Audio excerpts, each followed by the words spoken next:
আজকে আমি গেছিলাম চাকদা বিষ্ণুপুর হাই স্কুল মাঠে, আর সেখানে আজ টুর্নামেন্ট হচ্ছিল ফুটবল খেলার। আর এটা লোকের কাছে শুনে দেখি এটা নকআউট খেলা, এটা প্রায় 1.5 মাস ধরে হবে, আর অনেক লোক এসেছিল খেলাটা দেখতে।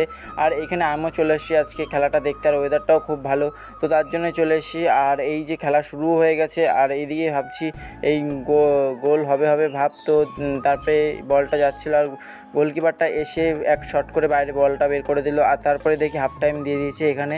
আর সবাই এখানে বসে আলোচনা করছে, আর এইখানে আমার খুব গরম লেগে যায়, তো তার জন্যে আমি পাশে একটা দোকানে আইসক্রিম দোকানে চলে আসি। আইসক্রিম দেখে তো আমার পুরো চোখ জড়িয়ে যায়, এটা দেখে খুবই ভালো লাগে।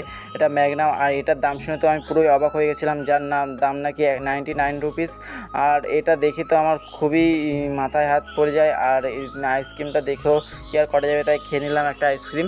তারপরে এইখান থেকে দেখছি যে কী আরও আইসক্রিম আছে, আর তারপরেই দেখি সামনে বৃষ্টি শুরু হয়ে গেছে, আর আমরা এই দোকান থেকেই খেলাটা দেখছিলাম, আর খুবই সুন্দর লাগছিলো দূরে।